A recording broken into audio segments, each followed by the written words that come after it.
नमस्कार। स्वागत है चैत्र शुक्ल नवमी अर्थात राम नवमी, श्री राम जन्म उत्सव। आइए इस दिन जानते हैं श्री राम के जन्म के संदर्भ में। एक बार राजा दशरथ के मन में बड़ी ग्लानि हुई कि उनका कोई पुत्र नहीं है। राजा तुरंत ही अपने गुरु के घर गए और चरणों में प्रणाम कर बहुत विनय किया। राजा ने अपना सारा दुख सुख गुरु को सुनाया। गुरु वशिष्ठ जी ने उन्हें बहुत प्रकार से समझाया और कहा, धीरज धरो, तुम्हारे 4 पुत्र होंगे जो तीनों लोकों में प्रसिद्ध और भक्तों के भय को हरने वाले होंगे। वशिष्ठ जी ने श्रृंगी ऋषि को बुलवाया और उनसे शुभ पुत्र कामेष्टि यज्ञ कराया।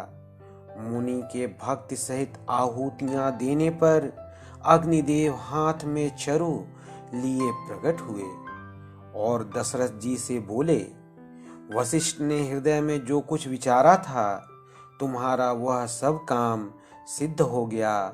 हे राजन, अब तुम जाकर इस हविष्यान्न का जिसको जैसे उचित हो वैसा भाग बनाकर अपनी रानियों में बांट दो।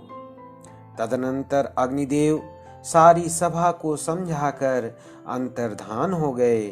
राजा परमानंद में मग्न हो गए। उनके हृदय में हर्ष समाता न था। उसी समय राजा ने अपनी प्यारी पत्नियों को बुलाया। कौशल्या आदि सब रानियां वहां चली आई।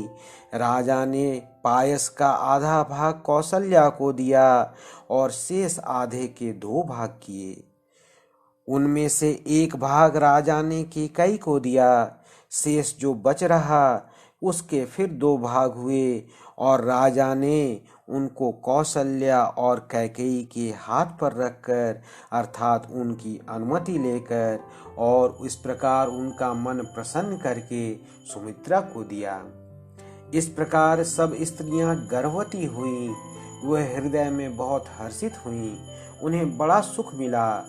जिस दिन से श्री हरि गर्भ में आए, सब लोकों में सुख और संपत्ति छा गई। शोभा, शील और तेज की खान बनी हुई सब रानियां महल में सुशोभित हुई।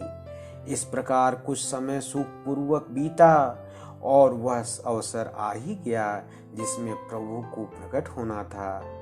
योग, लग्न, ग्रह, वार और तिथि सभी अनुकूल हो गए। जड़ और चेतन सब हर्ष से भर गए, क्योंकि श्री राम का जन्म सुख का मूल है। पवित्र चैत्र का महीना था। नवमी तिथि थी। शुक्ल पक्ष और भगवान का प्रिय अभिजीत मुहूर्त था। दोपहर का समय था। न बहुत सर्दी थी न धूप थी। वह पवित्र समय सब लोगों को शांति देने वाला था। शीतल, मंद और सुगंधित पवन बह रहा था। देवता भी हर्षित थे। संतों के मन में बड़ा चाव था। वन फूले हुए थे। पर्वतों के समूह मणियों से जगमगा रहे थे और सारी नदियां अमृत की धारा बहा रही थी। जब ब्रह्मा जी ने भगवान के प्रकट होने का अवसर जाना, तब उनके समेत सारे देवता विमान सजा सजा कर चले। निर्मल आकाश देवताओं के समूहों से भर गया। गंधर्वों के दल गुणों का गान करने लगे और सुंदर अंजलियों में सजा सजा कर पुष्प बरसाने लगे। आकाश में घमाघम नगाड़े बजने लगे। नाग, मुनि और देवता स्तुति करने लगे और बहुत प्रकार से अपनी अपनी सेवा भेंट करने लगे। देवताओं के समूह विनती करके अपने आप अपने लोक में जा पहुँचे। समस्त लोकों को शांति देने वाले जगदाधार प्रभु प्रकट हो गए। दीनों पर दया करने वाले कौशल्या जी के हितकारी कृपालु प्रभु प्रकट हुए।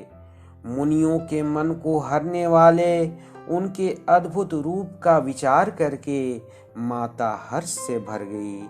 नेत्रों को आनंद देने वाला मेघ के समान श्याम शरीर था।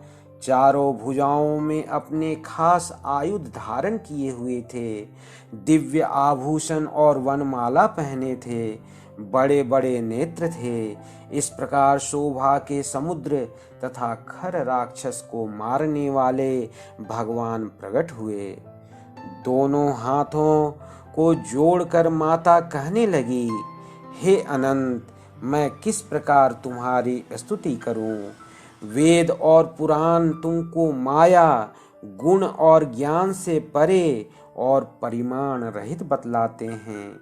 श्रुतियां और संतजन सदा दया और सुख का समुद्र, सब गुणों का धाम कहकर जिनका गान करते हैं, वही भक्तों पर प्रेम करने वाले लक्ष्मीपति भगवान मेरे कल्याण के लिए प्रकट हुए हैं।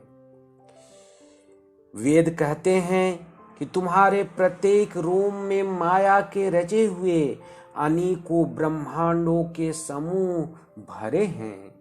वे तुम मेरे गर्भ में रहे इस हंसी की बात के सुनने पर धीर विवेकी पुरुषों की बुद्धि भी स्थिर नहीं रहती।